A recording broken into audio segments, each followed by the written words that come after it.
तेलंगाना में सियासी जंग पीक पर है। देश की सियासत में ओवैसी ब्रदर्स पर एक बार फिर गदर मचा है। कभी 15 मिनट के लिए पुलिस हटाने की बात कहने वाले अकबरुद्दीन ने अब डायरेक्ट पुलिस को धमकी दे दी है।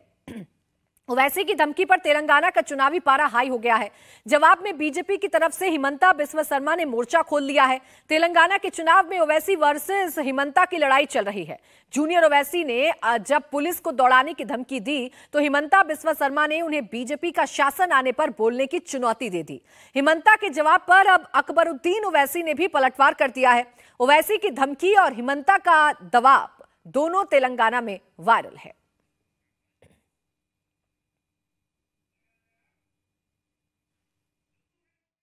देश भर में घूम घूम कर उम्मीदवार खड़ा करने वाले ओवैसी को बीजेपी और कांग्रेस उनके घर हैदराबाद में ही घेरने की कोशिश कर रही है। अपना गढ़ बचाने के लिए ओवैसी ब्रदर्स धुआंधार चुनाव प्रचार कर रहे हैं। तेलंगाना में सबसे दिलचस्प मुकाबला हैदराबाद की जुबली हिल्स सीट पर है, जहां से पूर्व क्रिकेट कप्तान मोहम्मद अजरुद्दीन चुनाव लड़ रहे हैं। जुबली हिल्स इलाके में अकबरुद्दीन दिन रात चुनाव प्रचार में लगे हैं। जुबली हिल्स सीट पर अभी बीआरएस का विधायक है।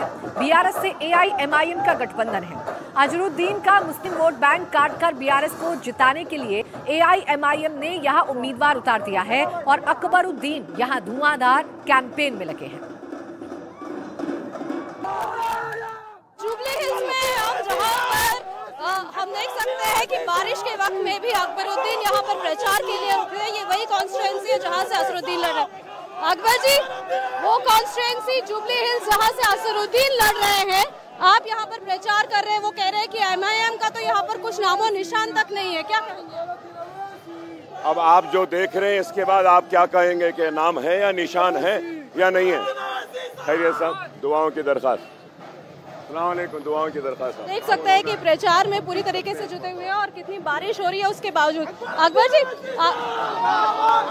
जी, परसों जो कुछ हुआ, जिस तरीके से पुलिस के साथ आपकी झड़प हुई, मामला बना है, उसके ऊपर आप क्या कहेंगे? सॉरी, पुलिस के साथ जो आपकी झड़प हुई है उसके बाद मामला बना है आपके खिलाफ, क्या कहेंगे आप? देखिए, मैं यही कहूँगा कि पुलिस की जानिब से जुल्म, नाइंसाफी की एक और ये मिसाल है। अब जैसे आप मुझसे बात कर रहे हैं, मैं आपसे बात कर रहा हूँ, और पीछे से अगर कोई एकदम ऐसा ढकलता हुआ अगर आ जाए तो will that not be a disturbance? Will that not be के interfering in my rightful right which I took a permission and I was addressing, and I had not exceeded the time also. And I request all of you all to kindly go through the entire speech and see कि was there any sentence of hate for them to book a hate case? Was there in my words कि where I was bringing in differences between Hindus and Muslims? वो कह रहे हैं कि जो tone का use किया गया है और जिस तरीके से कहा कि अगर हम आवाज देंगे तो आपको यहाँ से दौड़ाएंगे।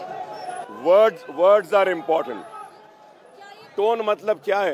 क्या now they want to control my moods and they want to control my temperament, they want to control me by everything. This वाली बात जो आपने कही उसको लेकर जो है इतराज कहा गया है। क्या? नहीं, पुलिस क्या मैंने यूज करा पुलिस का नाम? क्या नहीं? आप कैसे समझ रहे हैं? आप कैसे समझ रहे हैं? नहीं, आप कैसे समझ रहे हैं कि दौड़ाने की बात मैंने पुलिस से कही? क्या क्लैरिफिकेशन था उस पे कि मतलब क्या कहना चाह रहे थे आप उस वक्त? मतलब ये कि पुलिस हमको दौड़ाना चाह रही है, हम दौड़ने वालों में से नहीं है। खड़े रहेंगे क्योंकि हमारे पास परमिशन है। आप गलत समझते हैं तो मैं उसको कुछ नहीं कर सकता। अच्छा, एक सवाल ये भी, कल हेमंत बिस्वा जो असम के मुख्यमंत्री है, हेमंत बिस्वा जो असम के मुख्यमंत्री है, वो चार मीनार में थे। उन्होंने यही कहा कि इस तरह का जो काम किया गया है अगर कहीं दूसरे राष्ट्रों में होता। हेमंत बिस्वा ये कह रहे थे कि अगर किसी दूसरे राज्य में होता ऐसा कुछ। Madam, for your information, Assam chief minister साहब ओल्ड सिटी में आए थे तो पुलिस वालों ने ओवैसी ग्रुप ऑफ हॉस्पिटल के मैनेजिंग डायरेक्टर अकबरुद्दीन ओवैसी को लेटर लिखा कि अगर कोई इमरजेंसी है, पड़ती है सीएम साहब को, तो एक रूम उनके लिए रखेगा, डॉक्टर्स को अवेलेबल रखेगा। तो हम ऐसे हैं और वो वैसे हैं। ऐसे बयान अगर आप किसी और राज्य में देते तो पुलिस कड़ी कार्रवाई करती और अकबरुद्दीन पर अभी भी इलेक्शन कमीशन की कार्रवाई होनी चाहिए। क्या वो भूल गए कि दिल्ली में उनके सांसदों ने क्या कहा था, किसको गोली मारो कहा था, कैसी कैसी बातें कही थी, कैसी नफरत अंगेज बातें की थी। उस वक्त कुछ नहीं बोले वो, और अब बोल रहे हैं। वैसे मैंने कोई नफरत अंगेज बात नहीं की, मोहब्बत की बात की, और मोहब्बत से ही हम लोगों का जीतते आए हैं और जीतेंगे। अब वो अगर हीरो बनना चाहते हैं अकबरुद्दीन ओवैसी को बोलकर, क्योंकि हैदराबाद का सबसे बड़ा हीरो अकबर ओवैसी है, तो वो अकबर ओवैसी पे बोल के अपनी पहचान में इजाफा करना चाहते हैं और वो चाहते हैं कि हैदराबाद के लोग उनको जाने। तो ठीक है, बहुत से लोग कोशिश करते हैं, वो भी एक कर रहे हैं। जबरदस्त पतंग फैलाना है।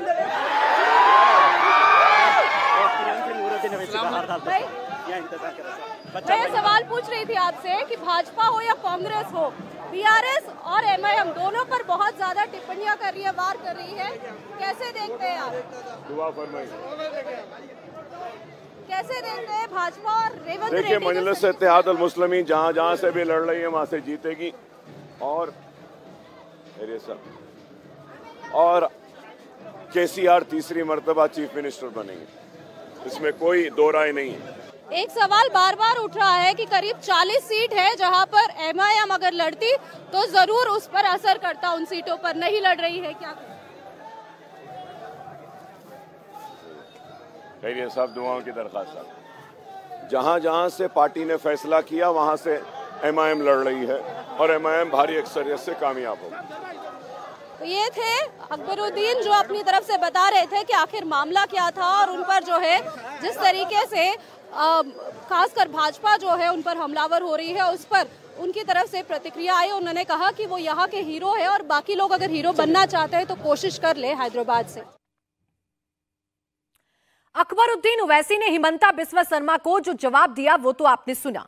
अब आपको सुनाते हैं कि हिमंता ने हैदराबाद की रैली में जूनियर ओवैसी को लेकर क्या कहा था।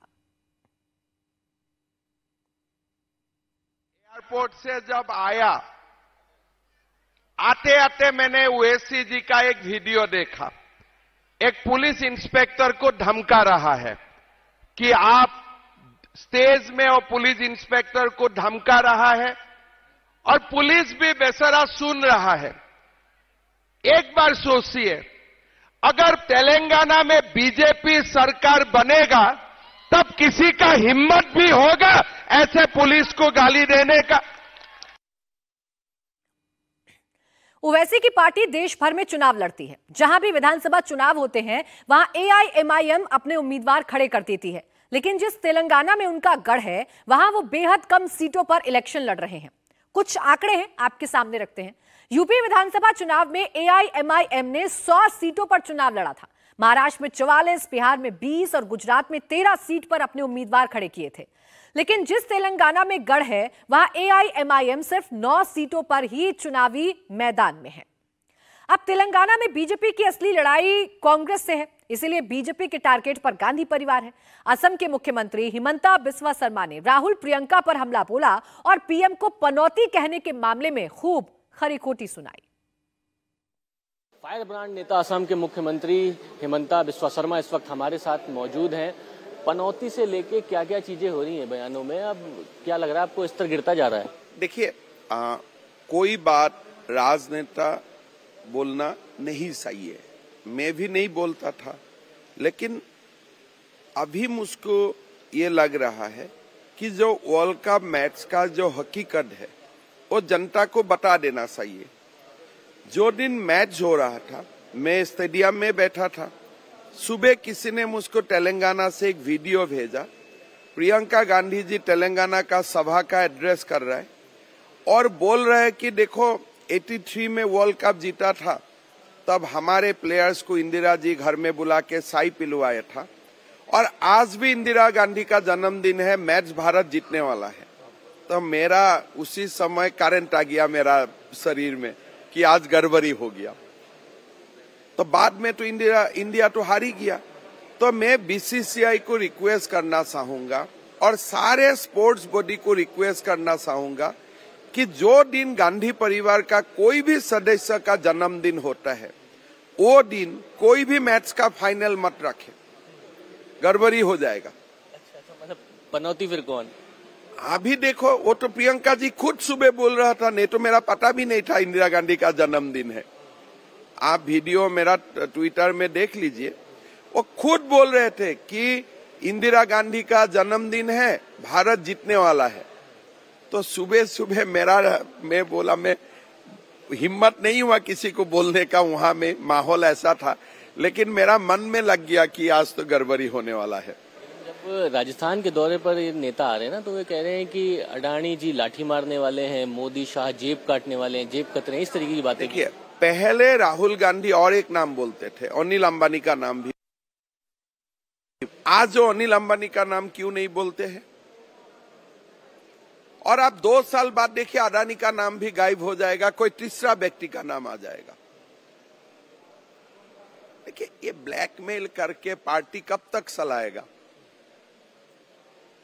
एक समय क्या बोलता था, अनिल अंबानी अनिल अंबानी, अंबानी अंबानी अंबानी, तब अडानी धीमे थे।